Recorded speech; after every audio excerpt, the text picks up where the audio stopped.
welcome to the show. I'm David Dickinson, and this is The Real Deal. Now, today the show comes to you, I think you can tell where the show comes to you from. It's from Blackpool. Our dealers want to try and run rings around our cellars. You are a pushover at last. Oh, no! Don't get it wrong, mate, otherwise you could be in a headlock on the floor. 50. I'm just waiting to see your reaction. Oh, I'm waiting for you to finish. If the dealers don't offer enough, you can come with me to the auction, and hopefully we can get you a little bit more there. 600, 650 on the phone. Quite amazing, isn't it? Are we ready to do it? OK, let's get it on. Let's do the real deal.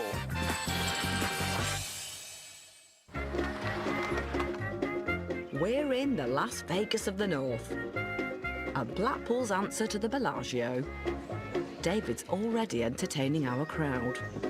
They go out and have a right old tear up. That's one reason we've come anyway, just to see him. With a little stick of Blackpool rock. Hello, Stephanie. But David's enthusiasm doesn't seem to have rubbed off on Tim Hogarth and his first item. All I know about these is that they tell the time. Come on, Timmy. Actually, I did have a Swatch watch when I was very young. That's better. How much are you looking for, Stephanie?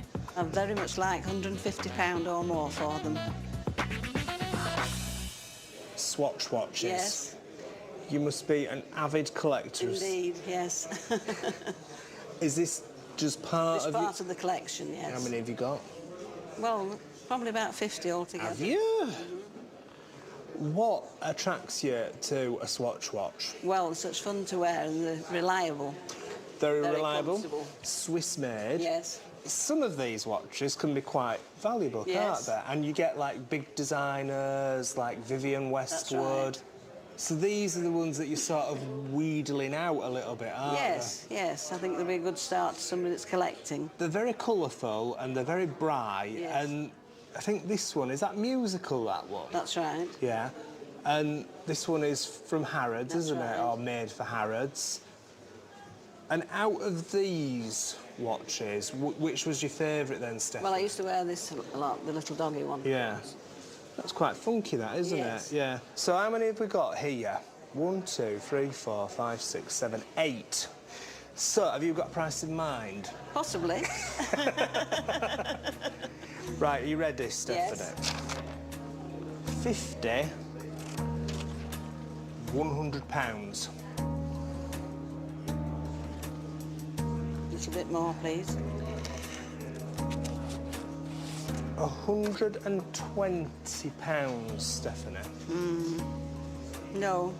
No, I feel I'd like more than that. Well, I'm sure you would. I have a big tick list. Well, Tick. Tick. TikTok. TikTok, yeah. So what's your big tick list? Well, I've 2 pets, 2 grandchildren and a garden. Right. So what's the #1 priority? Pets, grandchildren? Pets. Oh, grandchildren. What's that, grandchildren? Well, actually, when you said it, I thought, pets come first, here. Right, what about, Stephanie, Yes. 130? What about change that last 10 for 20?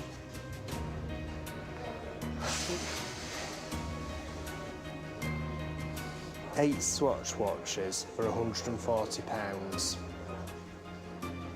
Am I getting a good deal here, Stephanie? Well, I feel you are. Yeah, I do. I do. You wouldn't be having me on, would you, Stephanie? No, would I? No, they'll be very fair, that. Thank you. £140. That's lovely. Have we got a deal, Thank Stephanie? you very much. Thank you very Tim. much. Thank you for bringing them. Thank you. It's been a good little deal. I've bought 8 Swatch watches for £140. Surely to goodness I'll get a profit. I'm very happy. I thought Tim was very fair. £140. That's the real deal. The Duke's been checking out all the interesting items that have come flooding in. Anybody might like to buy? Well, I'm sure there is. Someone who'll want to buy that. How old is it, John? 1901, I think. Paul, hello. Hello, James. Very nice to meet you. And now something pretty quirky has made its way to James Late. What have you brought him, Paul? I brought this power hammer. I would like between 150 and 200 pound for it. This must be up your street, eh, James? Who wants to have a power hammer in their front room? Well, I do, I can tell you. I'm prepared to spend well over £100 on this. You brought along a lovely power hammer. Yes. Very nice. What's the history of it? How long have you had it? 1964. Oh. I bought that for £20. It was in a box in pieces. I rebuilt it. Are you a model maker? Yeah. I was an engineer. You know all about how it works? Well, this was driven by a belt. Yeah. And this puts it in and out of gear. It would be driven probably with a steam engine. Yeah. And then you get the metal in the forge heated up, put it under there, and then it either taps it or flattens it. And I see here that it's got the...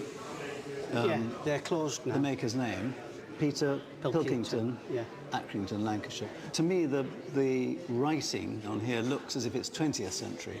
Right, probably is, yeah. Sort of 1910, 1920 is what I'm guessing. I mean, it's a very nice, accurate model. Yeah, I don't know where it came from, whether it was an apprentice piece. Because this is not the sort of thing necessarily that a model maker would think, ooh, I love power hammers, I'm going to make a model of one.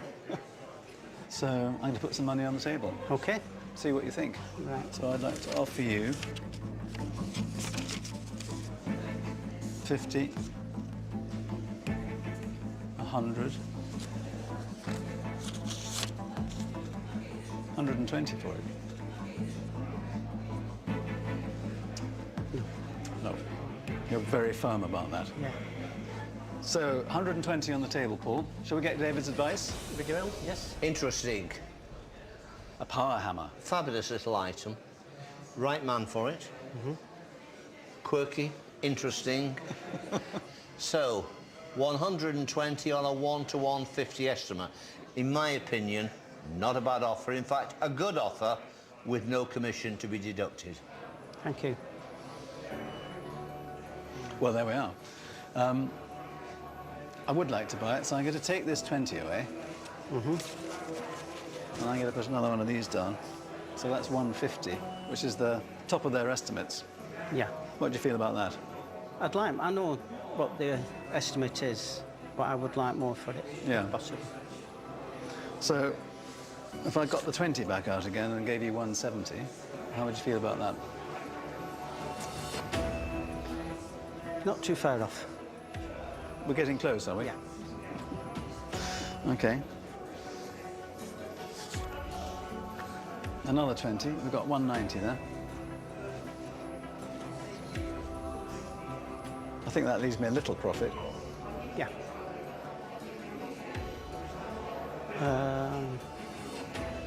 So 200's a deal. You want another tenner, and we've got a deal. Thing is, I'm a sucker for things like that. I know. You know you got me over a barrel, don't you? All right, then I'm going to give in easily. I don't usually give in easily. But there's the 200. OK. Have we got a deal on that? Yes, we have. I'm a sucker for these things. Thank you very much for bringing it. Thank you. Paul was a very hard man. He made me pay at least double what I wanted to pay for it. Got enough money here now for a nice meal out. Thank you, James. Coming up, this seller's under pressure. Now, apparently there is a little bit of imperfection on that. I actually asked Roy and he said it was perfect. Don't get it wrong, mate, otherwise you could be in a headlock on the floor. OK. And this dad's in trouble too. I always thought they might be mine when I was older. So just laid a load of guilt on your father. But what's his inheritance worth? Fingers crossed.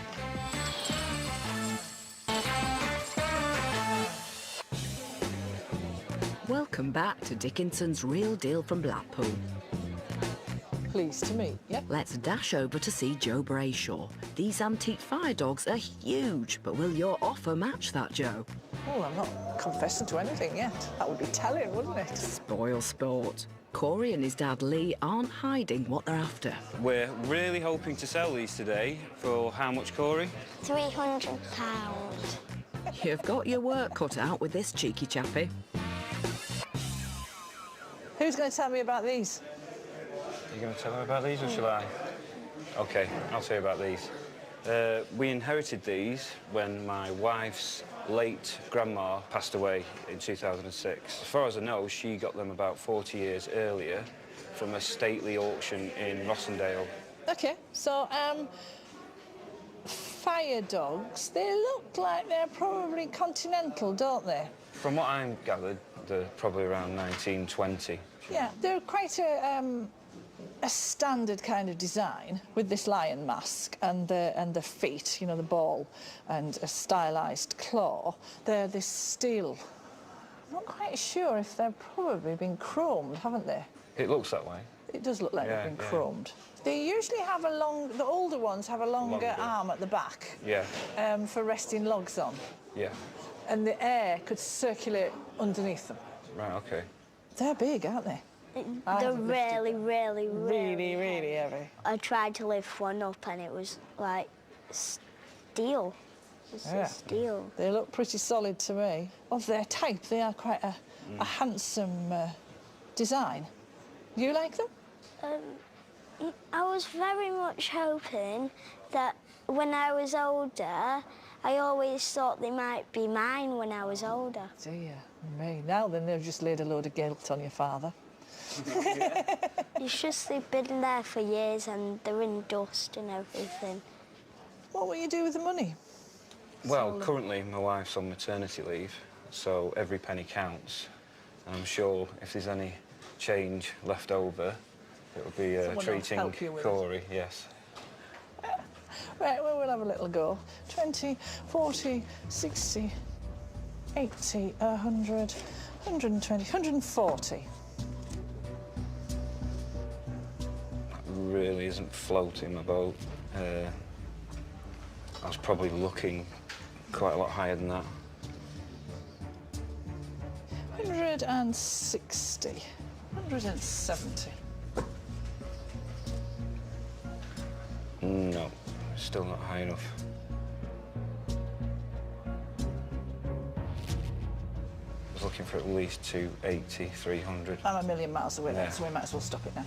I'd probably prefer to take them to auction. Right. Thank you. Best of luck. Cheers. Thanks for coming in. It's been a pleasure meeting you, Corey. I was quite disappointed with the offer that was put on the table. I was expecting a little bit more. I don't think Lee was very happy with me, was he? You could say that. I was tight, wasn't I? Yep.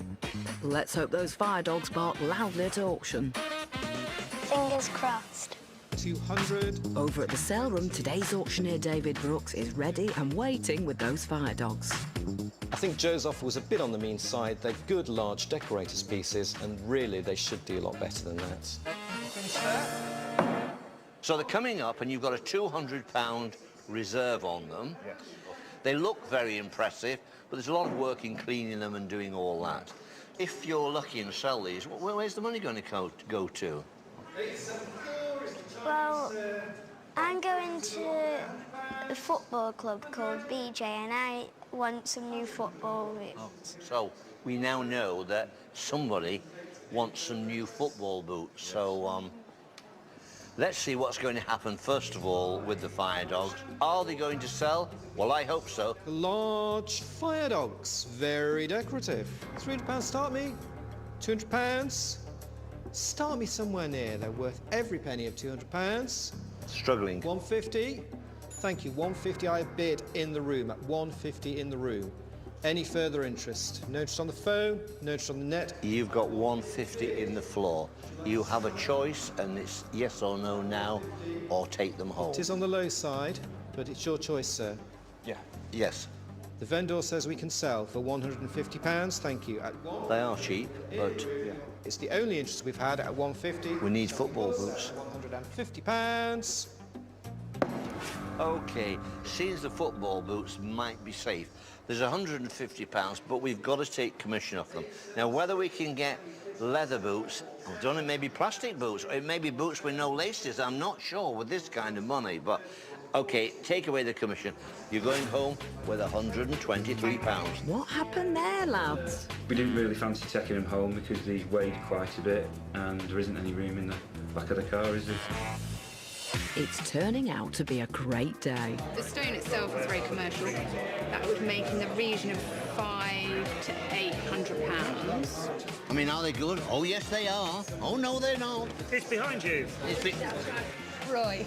Nice to meet you. Yeah. And it's just got even better for Debbie Serple. A pair of lovely decorative Moorcroft vases. What more could a pottery dealer want? To buy them for peanuts? Not with Roy, you won't. I've got a stick here, showing me what I want. I might be using it. Taxi for Serple. Paid round about 400 for the pair, and I'm hoping to get between 500 to 700 for the both. Tell me all about these vases. I bought them around 15 years ago from an antiques fair. So you paid top whack for them? Yeah, reasonable price, yeah. All right. Still think I got a bargain.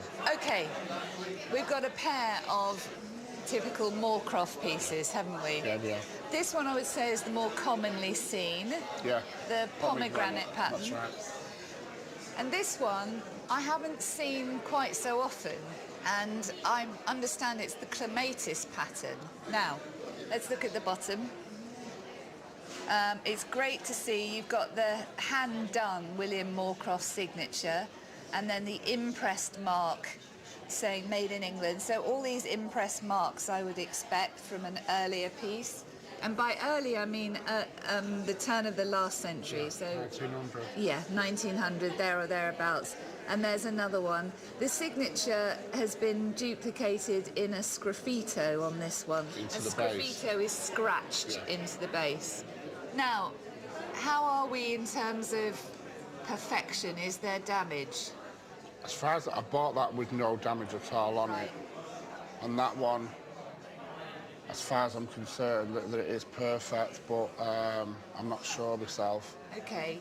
Well, I've had a look at them, and they both look in pretty good condition. Right, okay. And they are highly collectible.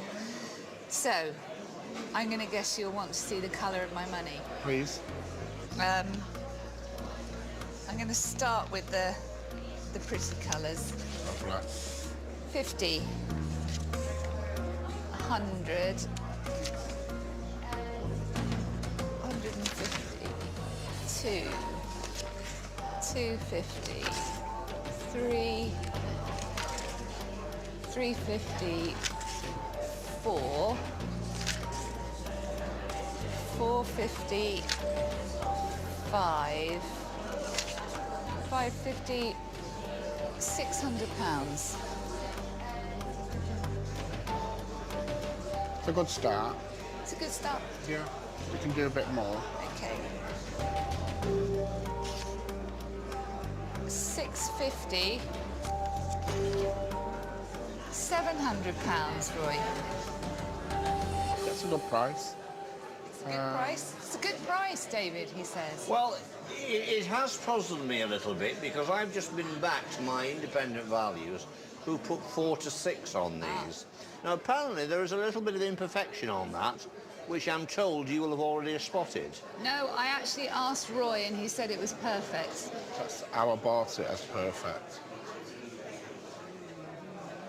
Well, I may have... that might explain why the valuers have... Can I also explain to you, you are dealing with a fine art pottery porcelain dealer, ex-custody sergeant. Right, okay. Don't get it wrong, mate, otherwise you could be in a headlock on the floor. Okay. I'm going to say, get your hand across, get that money as quick as you can in your hand, and get out of this place down to the pub. All right. Tell me what you meant earlier on by you bought it as perfect. You clearly, therefore... That's what they style all the time, it was in perfect condition. And what's wrong with it? I don't know. Oh. Got a clue. That's fine, Roy. I mean, I thought I was suddenly going to be fine that it'd been restored and... Not that I know of, honestly. No, that's fine. I'm happy with the price I've given you. I certainly won't be putting any more money down. Are you happy with the offer? I'm fine. Yeah, that's fine. Brilliant. We've got a deal. Thanks. I was a little bit shocked when David said that there might be damage on one of them, but I hope Debbie gets the money back and makes profit as well. I think Roy and I were both surprised to hear there might be damage. I can't see it, but unless I get my UV light out, I'm not going to know. Fingers crossed. We'll find out after the break. Oh, it's the moment of truth. Oh, dear. And our other dealers are in for a rough ride too. £60 for it? No, no. No, no, no. No. More? Yeah. £140. Is that it? For a nice piece like this, and you're just going to put 140?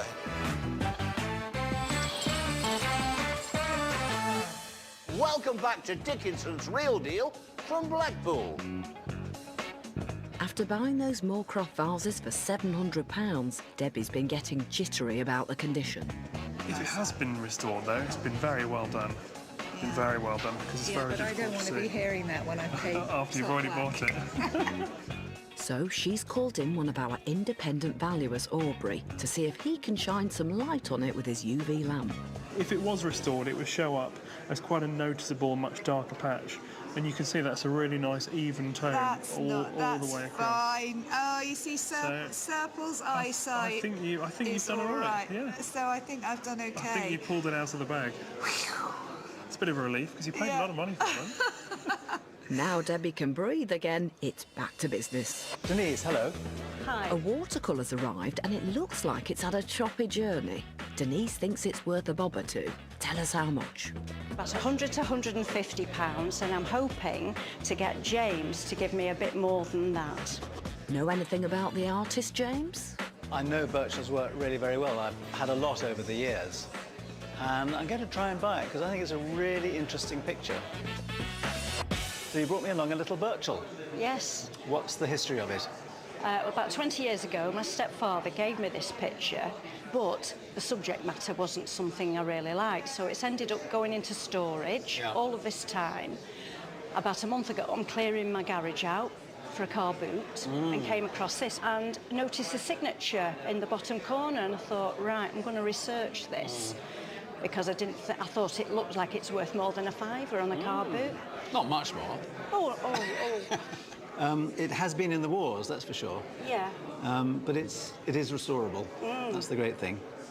So it's by an artist called William Minsell Birchall, who was a very prolific marine artist from, I think, around the turn of the century, well into the 1930s, and possibly, I think, into the 1940s.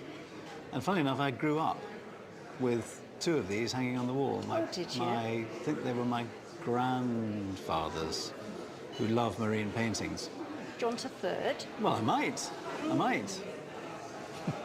No, I'm fond of him. And he wasn't afraid of painting ordinary boats. He painted a lot of tugs, battleships in the First World War. This is obviously a battleship. It's 1918. 1918, so right at the end of the First War.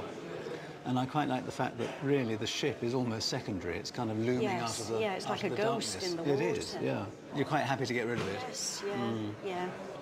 At the right price. Well, at the right price, of course, yes. The right price for both of us, we hope.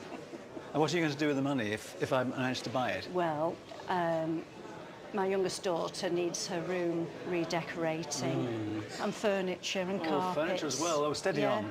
I think just the paint. Oh, no. I'd like to offer you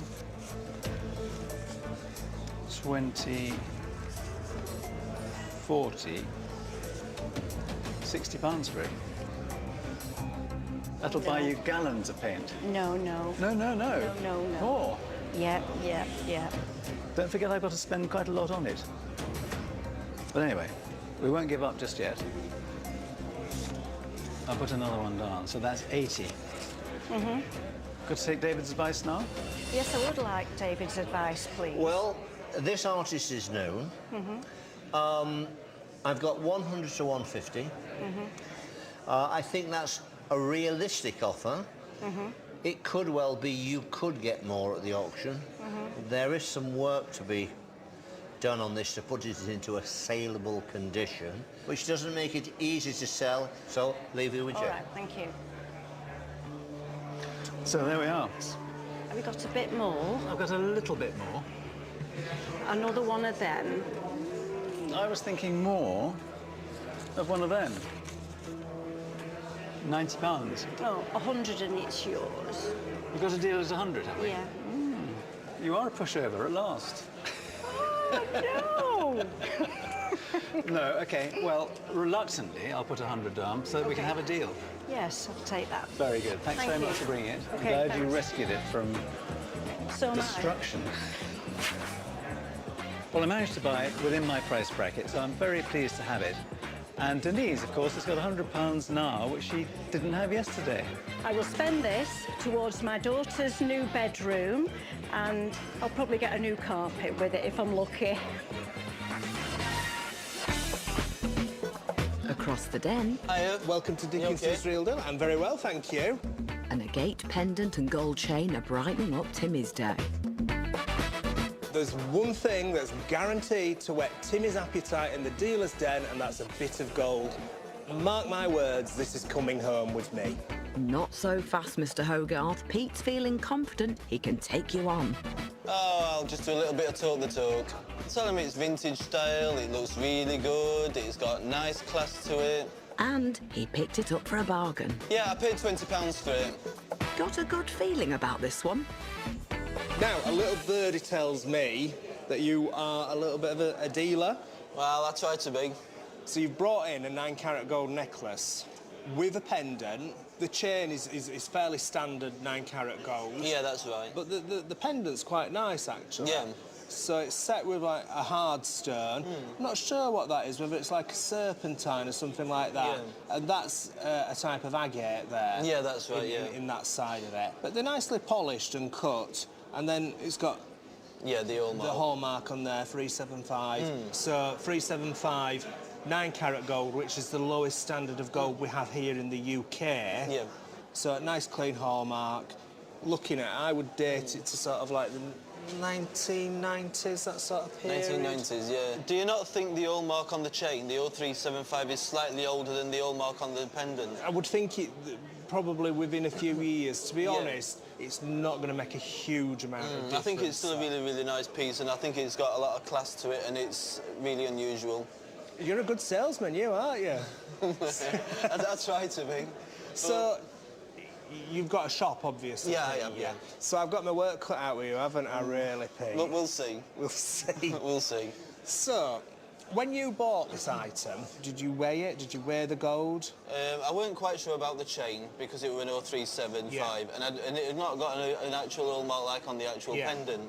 So I only actually offered him for the pendant. Right. But the chain was thrown in as an The chain extra. is gold. I mean, that's a good little deal, that. I mean, sometimes, you know, you can get counterfeit gold, but it's absolutely fine. And so you've probably had a little bit of a good deal there because you've got the chain and the pendant, and there's more gold content in the chain than there is in the pendant, without doubt.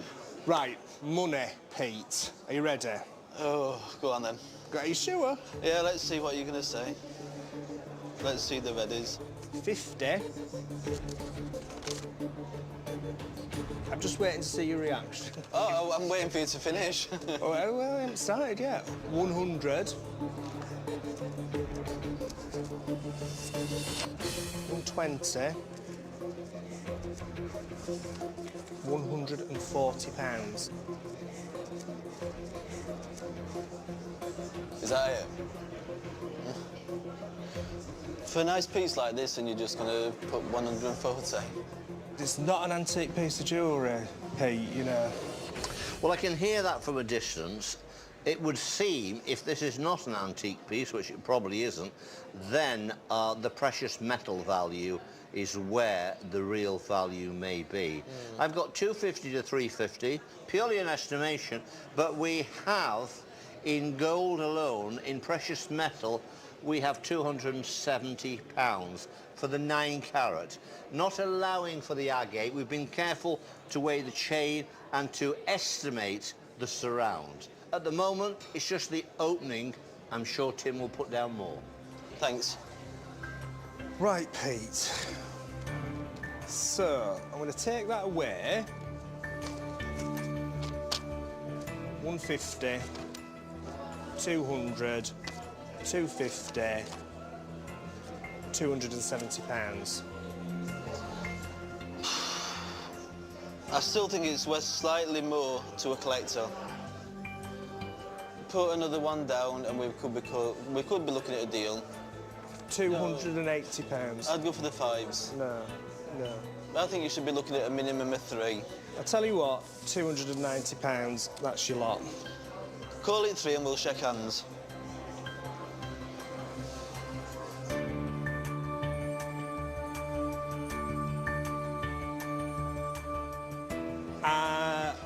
I will put another tenner on the table. £300. Do you know what? I think you've got a deal. Thank you. OK. You were a hard taskmaster. Oh, it's all right. We've all got to do a deal someday or another. Yeah. I'm really happy with Tim's deal today, and I think I've made a nice little profit on that. Thanks, Tim. Could have left me a little bit in it, couldn't you, Pete? Oh, a bit of sour grapes. A little bit. You know, that's what you do in the trade. You leave your other traders just a little bit. All right. It's just a little pep talk for you, that. You're rubbing it in a bit now, Pete. Still to come, one man's trash. They're my son's. He's found them. He found them? Yes. My word. They are important because they tell the life there of a young, brilliant footballer. Could be another man's treasure. Whoever's in the room is determined. £9.50 just in time. Quite amazing, isn't it? Oh, there you are. Welcome back to Dickinson's Real Deal. It's always fun finding out where people's treasures came from. I only paid £3 for it from a charity shop. Clever girl. Thank you. It's brilliant. It was handed down from my granddad. He won it in a card game. Who puts up a walking stick in a card game? Somebody that ain't got no money. And Sue and her mum May are no exception. We found these items in a house and they haven't cost us a penny. Mum's the word. Wonder what Debbie thinks of your football memorabilia. There is one item in this group of medals which I think is a little bit special. That's good news for the ladies, as... We're looking for around about £700. Now, I'm going to admit something. I don't know anything about football. Right. But I do know something that's interesting when I see it, and I think whatever you brought on the programme is fascinating. And I'd like you to tell me how it's come into your family. They're my son's. He's found them. He found them? Yes. Tell me a bit more about that. Yeah, he was working and they'd found them. He'd found them in a house. They'd rung the people who had bought the house. They'd asked them if they wanted to look through them, and the people didn't want anything. They didn't even want to look through anything what there was. My word. OK, so let's have a look at the photo first. It's the Scottish Elementary Schools Football Association international match, Scotland v Ireland, on the 9th of May 1936. And there's clearly a group of young boys who I'm guessing that they will have been the best of the elementary schools in Scotland and Ireland. Now, in his find, there are 14 medals. And this group of 8 are silver, and these 4 nearest you are gold. Yeah. So, on their own, without any discussion, I know that they hold an intrinsic value for their scrap alone. Yes. Now, this medal is a medal of interest. It just kind of jumps out as being an interesting thing. It's not marked, so I haven't included it in a scrap price. Round the outside edge, we've got Preston North End Football Club, the Footballers' League War Cup, and it's that really raised my interest and my attention.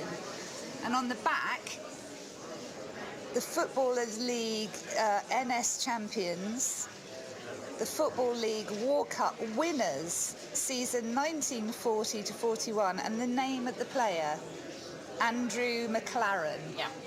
Now, for some reason, that one's telling me I'm a bit special. These are special for other reasons, but here's the thing. I am going to make you an offer which is the full scrap price.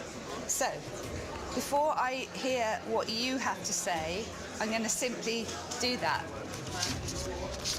1, 2, 3, 4, £500. That's the full scrap price, nothing taken away, but I'm sure Dave is going to give you some sound advice. So it's Sue and... May. May. Quite amazing that these medals to Andrew McLaren must have been very important in his life. They are important because they tell the life there of a young, brilliant footballer. He'll have come up through his schooling years. There are school medals there. There are probably medals when he was a young, gifted amateur. And then he moved into the professional league and he played for Preston North End. During the Second World War, 1939 to 45, the FA Cup was suspended. But there was a cup played every year. And in fact, this particular medal talks about a time when Preston North End played Arsenal. 60,000 people turned up. London was being bombed. They still turned up to see this match. The first play was 1-1. McLaren scored one of the goals, and there was a replay of 2-1. So he was a very gifted young man. There is about £500 worth of precious metal. Now, the estimate is loosely based at £500 to £1,200. Put them to the sale room. That's the way to go. It's nothing to do with the precious metal. It's to do with the history of this young, gifted footballer and what his medals are worth. So, I assume the two of you are going to want to reject my money. If you're not going to go any further. I'm not. I'm not going to gamble any further, and that's the full scrap price. I'm reluctant to put any more down. Remember your commission on top at auction. I don't think you've got anything to worry about, mind you. So, do you want to take my money? We'll go to auction. You'll go to auction. So, wish Joseph all the very best. Thank you. Thank you. Thank you. A little bit disappointed. We would have liked to have gone away with the money today. But what do you think, Mum? Well, I think it's probably better to go to the auction. Don't forget, £500 cash means 600 at auction. 800 in the room. Let's kick things off at the sale room. Sue's son Joseph has come along to see if those medals will win him some tempting cash. I think it was the right decision today to go to auction. Yeah, me too. Definitely right decision. Auctioneer David Brooks has high hopes too. We have a very proactive marketing department. They have been out there getting the word around. This is really a museum piece, and hopefully it will go back to the people that are really going to appreciate it. Now let's talk about these medals you brought along. We've got a series of medals that all belong to Andrew McLaren. Yes. How does he relate to you? It doesn't. My son found them. OK, where did you find them? So we was working in a property and I found them above a wardrobe. And, I mean, what do? Do you kind of... property development. OK. So in an empty house, you found them there? Yeah. Probably thought there were no real value. The owners told me to throw them in the bin. OK. You turned down 500 from our dealer, Debbie. That was really the scrap price. Yeah. It's worth a gamble. Is it going to do better here? Let's find out. We now come to lot 972, which is the football medals. Start me at 500, because there's silver and gold amongst there, and I have £500 bid. Thank you. Looking for 550, 550, 600, 650 on the phone, 700 in the room. It's 700, so there is interest. I've got 750 online, 800 in the room. Thank you. These were medals in the house that the owners said, go on, throw them on the tip, we don't want them. Quite amazing. Now on the internet. Thank you anyway. 850 on the internet. I've 900 in the room. In the room at 900. Have we finished at £900? We are in the room at £900 and selling 950 just in time. 950 on the internet. Quite amazing, isn't it? £1,000 in the room. £1,000 in the room. Asking. Whoever's in the room is determined. £1,000 in the room. We are now going to sell at £1,000.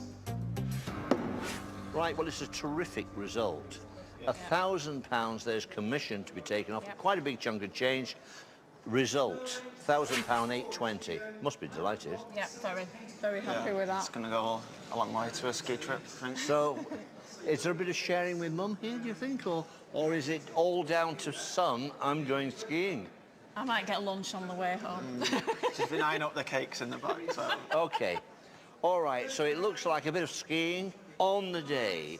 You came, you gambled in the sale room, and you're going home with £820, and that is the real deal. Now that's how to play the game. What a result. Though not for Debbie. Sad face. She missed out. Best of luck. Cheers. All for Joe, who let those fire dogs and any chance of a profit run off to auction. Oh, Lordy.